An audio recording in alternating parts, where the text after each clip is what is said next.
अस्सलाम वालेकुम students, my name is Mohammad Ashir Tariq.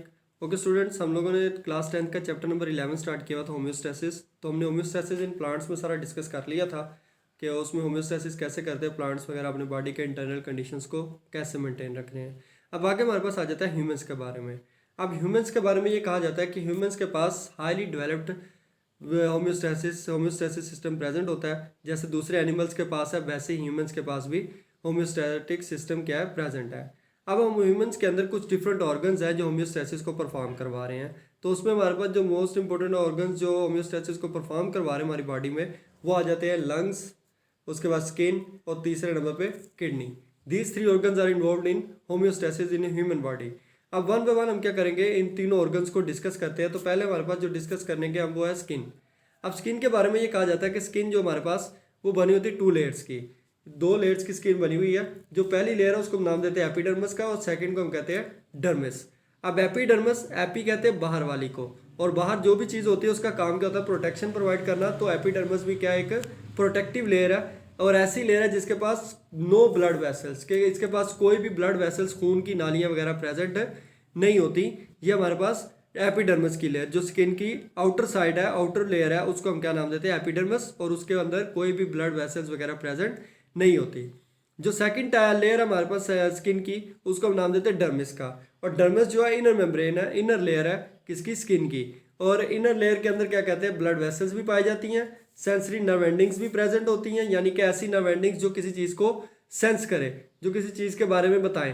फिर स्वेट है, ऑयल ग्लैंड्स, ये भी दोनों पाए जाते हैं। हेयर एंड फैट सेल्स, ये भी कहाँ पर पाए जाते हैं, हमारी डर्मस के अंदर प्रेजेंट होते हैं। तो बेसिक जो आपकी जो बाहर वाली लेयर है, जो आपकी स्किन के ऊपर नजर आ रही है, जो बाहर आपको नजर आती है, इसको हम एपिडर्मिस कहते हैं। क्योंकि इस एपिडर्मिस इसके ऊपर कोई भी मेम्ब्रेन में कोई भी वो ब्लड वेसल्स वगैरह प्रेजेंट नहीं है। लेकिन जैसे ही आप इस मेम्ब्रेन के अंदर वाली साइड पर जाने लगोगे, स्किन के अंदर वाली साइड, जो इनर साइड, जो उसको डर्मिस का नाम देते हैं, तो डर्मिस के अंदर आपको ब्लड वेसल्स भी मिलेंगी। और उसके बाद आपके स्वेट एंड ऑयल ग्लैंड जो वो भी आपकी इनर मेम्ब्रेन के अंदर पाए जाते हैं, यानी कि डर्मिस के अंदर प्रेजेंट होते हैं। और ये जो आपके बाहर हेयर नजर आते हैं आपको, ये भी कहाँ से ओरिजिनेट कर रहे होते हैं, ये भी आपकी डर्मिस से ओरिजिनेट कर रहे हैं। उसके बाद fat cells, hair cells, sensory nerve ending, यानी कि आपकी स्किन के ऊपर कोई टच करे आपको, तो आपको जो महसूस होता है कि आपको किसी ने टच किया, तो वो ऑर्गन्स भी आपके कहाँ पर प्रेजेंट होंगे, आपकी स्किन के इनर साइड पर प्रेजेंट होंगे, not on outer side, not on outer layer, that is epidermis, but they present on the inner layer, that is called dermis. Next हम इसके पास आ जाता है, मेरे पास ये स्ट्रक्चर है कि इसका स्किन का स्ट्रक्चर दिखाया हुआ है। तो ये आपके पास यहाँ पर आपको डर्मिस नजर आ रही है, यहाँ पर आपको एपिडर्मिस, दोनों लेयर्स क्या आ रही हैं, नजर आ रही हैं। तो आपको एपिडर्मिस के अंदर नजर आ रहा है कि कोई भी ऊपर यहाँ तक एरिया में कोई भी आपको यहाँ पर कोई भी ब्लड वेसल्स वगैरह प्रेजेंट नहीं है, कोई भी खून की नाली वगैरह कोई चीज़ वगैरह यहाँ पर प्रेजेंट नहीं है, सिर्फ सिंपल सी एक लेयर है। लेकिन जैसे हम देखे नीचे देखो डर्मिस में, तो डर्मिस के अंदर आपको ये ब्लड वेसल्स भी नजर आ रही हैं, हेयर्स भी नजर आ रहे हैं, स्वेट एंड ऑयल ग्लैंड्स भी नजर आ रहे हैं। तो हर चीज़ यहाँ पर आपको क्या नजर आ रही है, प्रेजेंट है। उसके बाद यहाँ पर आपको सेंसरी एंडिंग्स भी नजर आ रही हैं। तो यहाँ पर हर चीज़ आपकी मेम्ब्रेन की क्या है, प्रेजेंट है, कहाँ पर, डर्मिस में। लेकिन एपिडर्मिस के अंदर आपको कोई भी चीज़ नजर नहीं आ रही। नेक्स्ट हमारे पास आ जाता है फंक्शन ऑफ स्किन, कि अब स्किन का फंक्शन क्या है।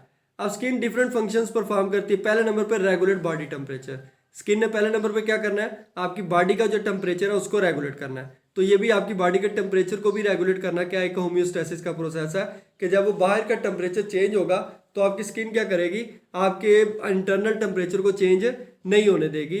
तो अगर आपके पास ये अगर रेगुलेट बॉडी टेम्परेचर आया, तो फिर इसका मतलब ये टेम्परेचर के खिलाफ क्या है, इंसुलेटर भी तो कह सकते हैं आप लोग इसको। सेकंड जो फंक्शन इसका बताया, fat cells in the dermis insulate the body. अब आपके स्किन के ऊपर जो फैट सेल्स प्रेजेंट है, यानी कि जो चिकनाईदार चीज़ें हैं, जैसे कोलेस्ट्रॉल वगैरह या चर्बी वगैरह आपकी स्किन के नीचे पाई जाती है, वो क्या करती है, वो इंसुलेटर के तौर पर वर्क कर रही है। क्या इंसुलेटर वर्क कर रही है कि जब ज़्यादा हीट होती है तो आपकी बॉडी में से इतने ज़्यादा वाटर को इवेपोरेट नहीं होने देती, ज़्यादा पानी को या आपकी बॉडी में से साल्ट्स वगैरह को ज़्यादा इवेपोरेट नहीं होने देगी। तो एज एन इंसुलेटर के तौर पर क्या कर रही है, एक्ट कर रही है स्किन। थर्ड फंक्शन जो स्किन का, contraction of small muscles attach to hairs form goose bumps, it creates an insulating blanket of warm air. अब कह रहे हैं कि आपकी स्किन के ऊपर जो आपके हेयर्स हैं, उन हेयर्स जहाँ से वो हेयर्स ओरिजिनेट कर रहे हैं उनके नीचे मसल्स हैं, उन मसल्स को हम कहते हैं कि वो मसल्स क्या करते हैं, कंट्रैक्ट करते हैं। और कंट्रैक्ट करने से क्या होगा कि अक्सर आप लोग को सर्दियों में क्या होता है, सर्दी लगती है तो सर्दी लगने की वजह से आपकी स्किन कंट्रैक्ट होती है। अब वो स्किन कंट्रैक्ट होकर क्या होता है कि आपके ये जो हाथों पर स्किन के ऊपर बाल होते हैं ये खड़े होने शुरू हो जाते हैं। जैसे डायग्राम में भी आपको नजर आ रहा है कि स्किन के जो हेयर्स हैं वो क्या हो रहे हैं, खड़े हो गए हैं। तो ये जो बालों का खड़ा हो जाना on the contraction of muscles, इसको हम नाम देते हैं गूज बम्प्स का। ये क्या कहलाता है, गूज बम्प्स कहलाता है। और गूज बम्प्स क्या करता है कि insulating blanket of warm air, कि जब कोई गर्म हवा आपकी स्किन के ऊपर आती है तो गर्म हवा को ये क्या करता है, उसके खिलाफ ब्लैंकेट के तौर पे इंसुलेट करता है आपको, आपकी बॉडी को। यानी कि गर्म हवा है ना, ज़्यादा गर्म हवा होगी तो वो आपकी बॉडी को नुकसान, आपकी स्किन को डैमेज कर सकती है। लेकिन जब ये हेयर्स वगैरह ऊपर आते हैं, आपके हेयर्स हैं तो मसल्स कंट्रैक्ट करते हैं तो गूज बम्प्स क्रिएट होते हैं, यानी कि हेयर्स आपके खड़े होने शुरू होते हैं। तो उसकी वजह से क्या होता है, हवा ऊपर से टकरा कर चली जाती है, वो उसके अंदर आपकी स्किन तक नहीं पहुंच पाती। ये किसके बारे में है, ये भी एक फंक्शन है आपकी स्किन का कि वो गूज बम्प्स वगैरह को ओरिजिनेट कर लेता है। और गूज बम्प्स के जरिए ही से वो क्या करेगा, वो वार्म एयर का अपने जब पास करवा देगा, स्किन के ऊपर नहीं पड़ेगी, वो एब्जॉर्ब नहीं होगी और आपके इंटरनल टेम्परेचर भी क्या होगा, चेंज नहीं होगा, चाहे एक्सटर्नल टेम्परेचर जो मर्जी हो जाए। नेक्स्ट आपके पास जो फंक्शन, फोर्थ फंक्शन है, providing cooling effect when sweat is produced by glands. अब स्किन का एक फंक्शन ये है कि वो स्वेट प्रोड्यूस करती है, यानी कि पसीना। स्वेट किसको कहते हैं, पसीने को प्रोड्यूस करती है हमारी स्किन। अब providing cooling effect when sweat is produce, ये सीधी सी बात है कि evaporation causing a cooling effect, कि कोई भी चीज़ अगर वाटर है वो इवेपोरेट होगा तो सीधी सी बात है जब भी इवेपोरेशन होगी तो उसकी वजह से कूलिंग इफेक्ट क्रिएट होगा। तो आपकी स्किन के ऊपर जब स्वेटिंग होगी, पसीना आएगा, और स्वेटिंग में हमेशा आपके साल्ट्स वगैरह, यूरिया, यूरिक एसिड वगैरह, ये सारी चीज़ें क्या होती है, रिमूव हो, यानी कि बेसिकली आप कह सकते हैं आपके मेटाबॉलिक वेस्टेज जहाँ से क्या होते हैं, रिमूव होते हैं। तो जब वो रिमूव होते हैं तो वो as the in the form of vapours के वाटर की फॉर्म में रिलीज होते हैं। तो जैसे ही उनको वो इवेपोरेट होना शुरू होते हैं तो उनकी इवेपोरेशन की वजह से क्या होता है कि आपकी स्किन पर कूलिंग इफेक्ट प्रोड्यूस होता है। तो ये भी आपका किसका फंक्शन है, स्किन का एक फंक्शन है। नेक्स्ट हमारे पास जो ऑर्गन जो होम्योस्टैसिस में इन्वॉल्व है वो आ जाता है लंग्स। अब लंग्स आप लोगों को पता क्या करते हैं, लंग्स ने आपकी बॉडी के अंदर जो एक्सेस कार्बन डाइऑक्साइड यानी कि कार्बन डाइऑक्साइड की कंसंट्रेशन जो ज़्यादा होती है उसको बाहर निकालना है और आपकी बॉडी के अंदर बैलेंस रखना है। क्योंकि अगर आपकी बॉडी के अंदर कार्बन डाइऑक्साइड की कंसंट्रेशन ज़्यादा हो जाएगी तो कार्बन डाइऑक्साइड की कंसंट्रेशन ज़्यादा होने की वजह से आपके जो ऑर्गन्स हैं वो डैमेज हो सकते हैं, वो अपना काम करना छोड़ सकते हैं। क्योंकि आपके ऑर्गन्स सब जितने भी बॉडी के ऑर्गन हैं उन सबको ऑक्सीजन चाहिए वर्किंग के लिए, और दूसरे नंबर पे उनको कार्बन डाइऑक्साइड नहीं चाहिए होती। जितनी कम से कम कार्बन डाइऑक्साइड होगी उतना अच्छा वो फंक्शनिंग परफॉर्म करेंगे। तो अब लंग्स क्या करते हैं, लंग्स का काम ही ये है कि उन्होंने वो जो एक्स्ट्रा कार्बन डाइऑक्साइड है उसको बॉडी से बाहर निकालना है। अब कार्बन डाइऑक्साइड प्रोड्यूस कब हो रही होती है, अब कार्बन डाइऑक्साइड आपको पता है 9th क्लास में चैप्टर नंबर 7 में जब रेस्पिरेशन स्टार्ट किया था तो रेस्पिरेशन में उन्होंने आपको बताया था कि रेस्पिरेशन में carbon dioxide plus water plus आपके पास एनर्जी प्रोड्यूस होती है। कि जब भी आपकी फूड की ब्रेकडाउन होगी तो फूड की ब्रेकडाउन के बाद क्या बनेगी, कार्बन डाइऑक्साइड प्रोड्यूस होगी। तो यही चीज़ वो कह रहे हैं कि आपके सेल्स क्या करते हैं, जब भी प्रोड्यूस करते हैं एनर्जी को, तो एनर्जी को प्रोड्यूस करते वक्त वो कार्बन डाइऑक्साइड रिलीज करेंगे। अब वो जो कार्बन डाइऑक्साइड रिलीज करेंगे आपकी बॉडी के सेल्स, तो वो कार्बन डाइऑक्साइड जाकर मिल जाएगी आपके ब्लड के साथ, और वो ब्लड जाएगा आपका सीधा, वो ब्लड फिर वो मूव करेगा आपके लंग्स के पास, और वो लंग्स से क्या होगा कि जो ब्लड के अंदर, लंग्स क्या करेंगे, जो ब्लड के अंदर कार्बन डाइऑक्साइड होगी उसको निकाल कर हवा में भेज देंगे।